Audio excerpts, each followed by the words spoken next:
Welcome to this edition of the Head to Head Podcast. I'm your host, Cam McKinney. This is episode number 61 of the Head to Head Podcast. And in this edition of the podcast, I'm going to be talking about this year's group of Patriots wide receivers. It's been talked about a lot this past month. Is this the strength of the team? Is this the weakness of the team?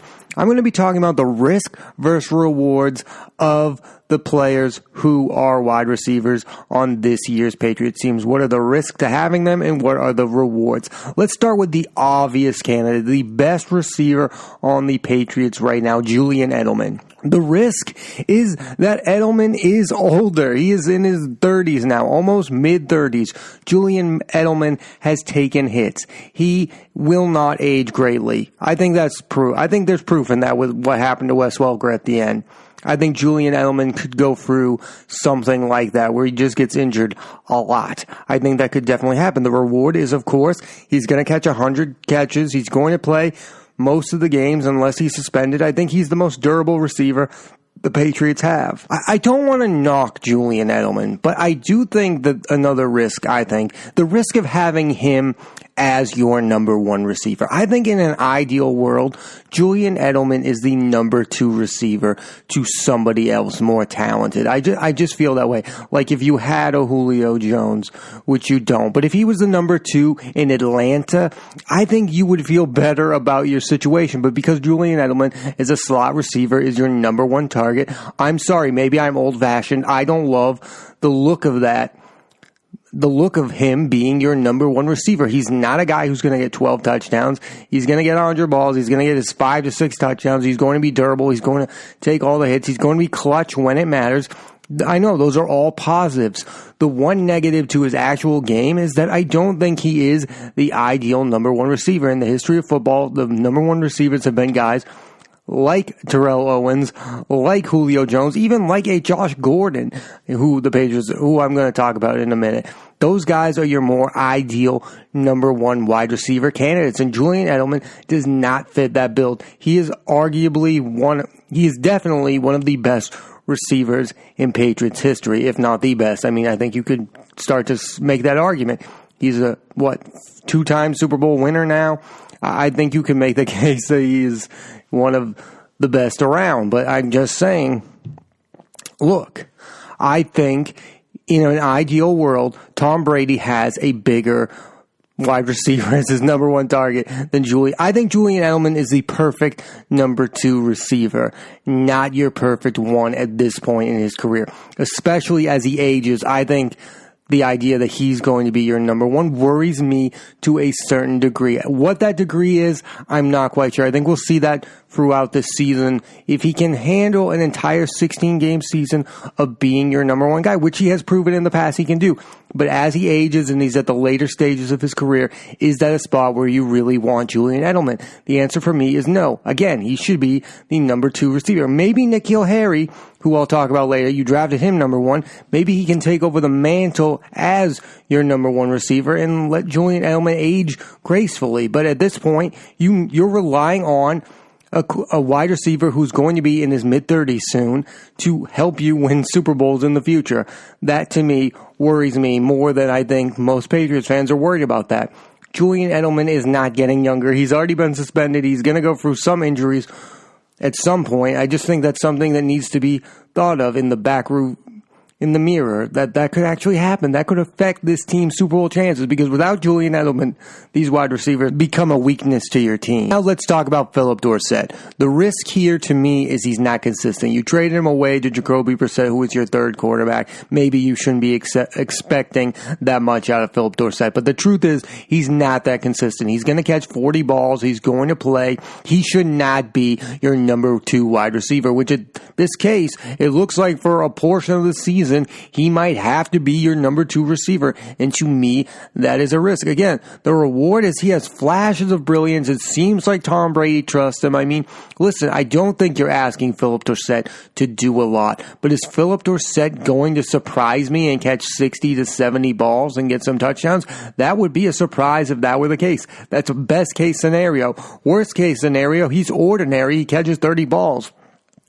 Even his worst case is better than some of these guys' best case, which is something that should really worry you because Philip Dorsett is not that talented to look at. He's not somebody who's, again, he has flashes of looking like he could be a number 2 receiver, but he can't put it together game after game, and that's what makes other wide receiver corps in the league better than the Patriots. They have guys who are legit number 2s. The Rams have arguably the best wide receiver. They're going to have the Cup kid back. The Patriots wide receiver depth compared to other teams is not a strength of their team. And listen, I don't think Philip Dorsett is all of a sudden going to wake up one day and catch 70 balls and get 8 touchdowns. But if he has a legit connection to Tom Brady, then listen, he's going to be one of your more consistent wide receivers. And listen, that either is a concern or great. But I think last year proved you can win a Super Bowl with Philip Dorsett as one of your key receivers. The Patriots were quick to bring Philip Dorsett back. Does that mean that they have faith? Does Josh McDaniels have faith that Philip Dorsett can take that next step in his career and become a legitimate number 2 wide receiver? I think we're kind of past that point with Philip Dorsett. But if anybody could figure out, I would guess Bill Belichick and Josh McDaniels. But the Patriots did bring him back. Tom Brady definitely likes this guy. He trusts him. He'll throw him 30 balls. He'll catch his 30 balls. He's not going to drop the ball. I mean, we've proven that. He is consistent, but he's consistently ordinary, which is not something that excites regular fans. He's not going to be one of the best players on your team. He's just going to be there and do your job, which I guess fits the Patriots mold perfectly. Philip Dorsett, in one way or another, is going to be either a strength or a weakness of a team. Maybe he's a strength because he's consistent, but his weakness is he's never quite going to put it all together for one season because he's never done it to this point. Not in Indianapolis with Andrew Luck and not with Tom Brady in New England. Maybe this is his year. I don't know. That would be the biggest shocker. If Philip Dorsett catches 60 balls this year, I would be shocked. Now let's get to the one that everyone's talking about. Josh Gordon is on the Patriots again. What are the risks? This is obvious. The suspension is always looming. Another risk here is I think last season when the Patriots did have Josh Gordon, Brady forced him the ball because he's insanely talented. I think Tom Brady tried to force him the ball. I think the risk and the reward are the same things. Josh Gordon's talent makes it so that people want to throw him the ball. The risk in that is he was forcing him the ball. He wasn't going to other guys.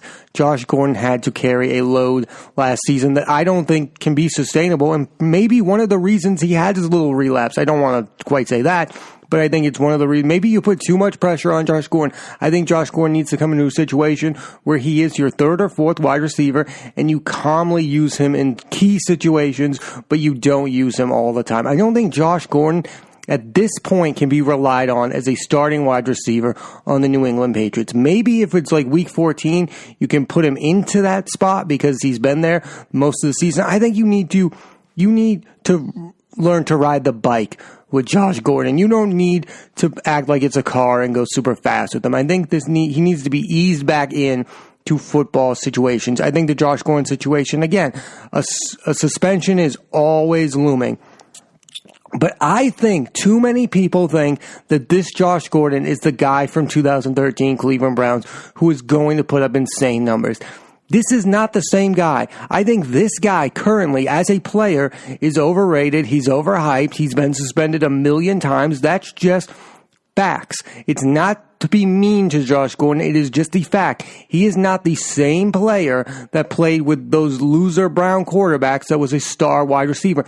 And even if he was that guy, did that guy ever win football games? I think we all need to answer the question, does Josh Gordon being great help teams win football games? Because so far, he was on the Patriots, he was pretty good, it didn't win football games. He was on the Browns, he was great, it didn't win football games. So is Josh Gordon just a great wide receiver who doesn't help a team win football games? And if that's the case, do the Patriots even want a guy like that? I think this year is a definitive year. This is the last chance for Josh Gordon, for me, to prove that he can be a part of the Patriots moving forward. And I don't even know if they have plans for him moving forward. Is this just a year? Let's just have him back. I don't even know what they think down the line with Josh Gordon. But to me, this is the year for him to make it or break it and prove that he can be part of a winning team. Because truth be told, after they left, Sony Michel became a great running back. Listen, Josh Gordon is a great player, but has he ever been great on a great team? And to me, the answer to that has been no thus far. We can all talk like Brady hasn't had a target like Josh Gordon since Randy Moss. We can all talk about that. We can all act like Josh Gordon is the same headache that Randy Moss is. The truth is, Randy Moss's 22 touchdowns with Tom Brady caused them to be arguably the best regular season football team anywhere. We have never even had anywhere near those results with Josh Gordon. This just can't be because Brady doesn't have a wide receiver that talented. Listen, it's great, but if it doesn't lead to winning, which it really didn't in those games he played, a big part of, they forced him the ball, and then there was that game where he took himself out of the game. He hasn't proven he's reliable, and he hasn't proven that him being great leads to a team winning a lot of football games. And that's what the Patriots are here for. They're here to win Super Bowls, not to have the Josh Gordon redemption story. I'm sorry, that's a great story. It'd be great if Josh Gordon went out there and scored 10 touchdowns. But if it means my team is 5-11, I don't really want him out there. I would rather guys like Philip Dorsett be out there that lead to winning, because I think the Patriots, unlike other teams, they're not that interested in the Josh Gordon redemption story because they don't need that. What they need is a guy to help them lead to more Super Bowl championships. Now let's talk about one of the more interesting members of this Patriots wide receiver group, Demaryius Thomas. It seems like Demaryius Thomas is going to make this team. And from what I'm hearing about, is one of the main reasons he's going to make this team is because he's become best friends with Tom Brady. I think the reward here is that Demaryius Thomas has played great when he played with a great quarterback. He played with Peyton Manning and had some of his best seasons. The risk here are the injuries, and the risk here is he hasn't been consistent since playing with Peyton Manning. Can Tom Brady rejuvenate Demaryius Thomas' career? I think there's a chance for that, but I like Demaryius Thomas as a player. I don't love Demaryius. I think he was a little bit overrated when he was killing it in the league. I don't think he was ever quite that top 5 wide receiver. I think he's just a guy who, if he plays with a great quarterback, he can put up some numbers. So he could be decent here with the Patriots. But I also think Demaryius Thomas has been awful in some big games. I think he was awful in that Broncos Super Bowl where they lost to the Seahawks that first time. And even in the game that they won, I don't think he was quite there. I don't think he is a big game wide receiver like a Julian Edleman, or how about a Danny Amendola, who they've never quite filled that role. I don't think he is a big game wide receiver, and I don't think at this point in his career he's going to put up those stats in the regular season that he put up with the Broncos. So I think this is a really big question mark. Is Demaryius Thomas just filling a roster spot because he's Tom Brady's bro, or is he actually going to help out this team? I think that's something that needs to be answered. It needs to be answered soon because he's off the PUP list. He's going to be on the roster, it seems, if they carry him. I mean, the Patriots have had a history of bringing in a veteran receiver, Reggie Wayne, Joey Galloway, and then dumping them because Tom Brady doesn't like them. Well, it looks like Tom Brady likes Demaryius Thomas. Will that lead to actual success on the football field? We haven't seen them together yet. It would be interesting. He would be a massive target. If this Patriots wide receivers team was the team from 2013, they'd have Josh Gordon, Demaryius Thomas, Julian. I mean, this team would be insanely great if this was the Patriots team, if this was 5 years ago, but this isn't the case. Josh Gordon is a question mark, and Demaryius Thomas is an equally big question mark because when he went to Houston and joined the Texans, he was pretty much useless. Can Josh McDaniels find success with a guy like Demaryius Thomas? I mean, Josh McDaniels has kind of rejuvenated careers before with Brandon Lloyd. I don't know if this is quite the same thing, but it'd be interesting. I think he's going to make the team. What kind of impact he have? Will he catch 30 balls? Will he catch 20 balls, 50 balls? Who knows?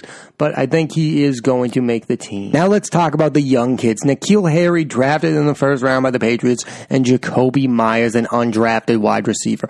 The risk here is, of course, they're unproven. The rewards are they are talented and have shown flashes in the preseason. Another risk.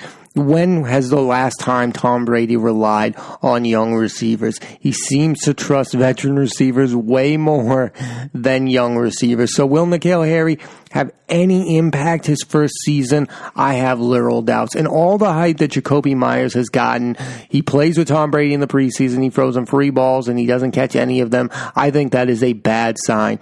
I do not know if Tom Brady is going to trust Jakobi Meyers or N'Keal Harry. I mean, Tom Brady is more selective with his wide receivers than I think most people realize. I mean, it's not just anybody's going to put up numbers. This is the guy who's kind of iced out Chad Ochocinco. He's kind of iced out other guys in his career. I mean, this is a guy who has no problem playing with proven wide receivers and telling them, hey, I'm not going to throw you the ball. So do you think he's really going to have an issue saying to N'Keal Harry and Jakobi Meyers, I'm not throwing you the ball. I'm going to throw the ball to Julian Edleman and Philip Dorsett and people that I trust and not you. And that's a worry. Can Tom Brady's wide receivers selection be a problem with the Patriots? Will he not trust these guys? I think there's a lot of things there. But the fact is they're just rookies and they might not be at that level yet anyway. There's obviously a reason here why Jakobi Meyers is undrafted. So this idea that he's having some great preseason games, he's going to come in here and score 10 touchdowns, I think is ludicrous. Maybe there looks to be some legitimate talent there, and I don't always trust the NFL process anyway. And maybe Tom Brady would fall in with a guy like that because he was a 6th-round draft pick and he loves that, like, oh, he's got a chip on his shoulder thing. I think that would be interesting. The N'Keal Harry thing, I mean, he hasn't really played. He played one preseason game. He had a nice catch. He hasn't really played that much with Brady. That's a concern. I just think the young guys are not going to have the biggest of impacts on this football team. I mean, N'Keal Harry and Jakobi Meyers, don't expect them to have great seasons. I think they might have the chance to have a great game or two. That is for sure. I think they could have impacts in some games. I don't think they're going to be starting wide receivers on the Patriots this upcoming football season. So this wide receiver group as a whole. So like again, I said Julian Edleman, Philip Dorsett, Josh Gordon, Demaryius Thomas, N'Keal Harry, and Jakobi Meyers. That looks like it's deep, but the issue there is that a lot of those things could go wrong. The only one of those players that you know is going to be brilliant this season is Julian Edleman. And let's factor in that they're not going to have a tight end who's going to be great this season. There's no Gronk there.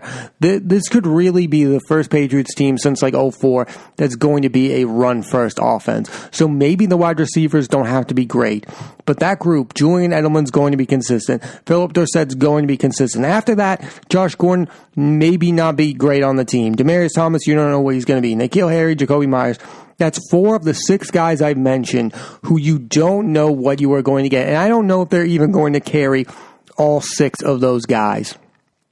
But I do know this. 4 of them are gigantic question marks. And it seems like if you get anything out of any of those people, that looks like a bonus. So going into the season, Tom Brady is going to rely on Julian Edelman and Philip Dorsett, maybe now more than ever, because he doesn't have those same guys he even had last year. Have Cordell Patterson or Chris Hogan, who at one point last year played significant roles on this team. Cordell Patterson had flashes of making some really big plays for the Patriots, and Chris Hogan has always proven he's been somewhat reliable, although last year was definitely a downfall, and there's a reason the Patriots had no interest in bringing back Chris Hogan. Cordell Patterson, maybe they should have had more interest, because, I mean, you could have used him on this team. Again, 4 of the 6 guys I mentioned are huge question marks going into the season. And without Chris Hogan and Cordell Patterson, who are veterans, yes, Chris Hogan and Cordell Patterson are big question marks when it comes to how reliable they are. But they are consistent. Shall I name you the other guys I just mentioned? Josh Gordon, you don't know if he's going to play. Demaryius Thomas, you don't know if he's going to play. N'Keal Harry and Jakobi Meyers are rookies. So maybe I say Chris Hogan and Cordell Patterson, and you roll your eyes and you say, those guys aren't great. Well, guess what? They at least know how to play football games, and they consistently play in football games. The Patriots have 4 guys who I wouldn't be surprised if they didn't play in double-digit games. They could be relying on Julian Edelman, Philip Dorsett, and a bunch of randoms. The other 4 guys I mentioned are the guys I think are going to make this team. There are other guys like Braxton Berrios who might make this team. I mean, this you cannot look at. Some people are saying that this is the strength. This is becoming a strength of the team. If Josh Gordon is the guy from 2013, then it's an obvious strength. But again, that has not ever led to winning. If Demaryius Thomas is the guy from 2015, then of course this is great. But those are huge question marks that you cannot definitively say right now that this is a strength of the team. This is a weakness of a team, and I think Tom Brady would agree with that. This year's Patriots' strength on offense is their running back. That is their only strength. You have Sony Michel, you have James White, now you have Damon Harris, you have Rex Burkhead. You know what you're going to get from the running back position. James White is going to be maybe your second best catch guy other than Julian Edelman. You know what you're going to get from that group. The Patriots wide receivers is a huge question mark. So the defense and the running backs are going to have to be the heart of this team, because what you get from the Patriots wide receivers is a huge question mark. You don't know what you're getting from Josh Gordon. You don't know what you're getting from Demaryius Thomas. You don't know what you're getting from N'Keal Harry. And you definitely don't know what you're getting from Jacoby Myers. It doesn't matter how he looks in the preseason. We've seen guys have brilliant preseasons and then never amount to anything. This is a year coming into it, you don't know what you're getting from the wide receivers except for Julian Edelman and maybe Philip Dorsett. Although with Philip Dorsett, you're getting something ordinary at best. Stephon Gilmore, and Dante Hightower in that defense is probably going to have to carry this team more so this year than they did last year. And with those running backs, with a tight end position, maybe you'll get Ben Watson back and he'll be great, but that's a huge question mark also. I don't know if I'm really relying on defense, or on Ben Watson. But when it comes to the Patriots wide receivers, I think there are more risk than there are rewards, and that will be the biggest question mark to this Patriots team. I have no doubt that they will be at least 10-6 and be a playoff team, but if they're going to be Super Bowl contenders again, the Patriots wide receivers are going to have to prove that they are good again, that Josh Gordon can help a winning situation, that Demaryius Thomas can help a winning situation, that N'Keal Harry and Jacoby Myers as rookies can be part of a winning situation. That is the biggest question mark to this year's Patriots team, is who are the reliable wide receivers on this team? And that question will only be answered during this regular season. But it is the biggest question mark to the team. It's not one of their biggest strengths. And for people saying that, I think that is completely ridiculous. So there are more risks than the rewards to this year's Patriots wide receivers corps. Thanks for listening to this edition of the Head Dead Podcast. I'm Cam McKinney. There'll be a new episode of the podcast every Monday on Apple Podcasts and iTunes. Please rate, review, and subscribe. Thanks again for listening.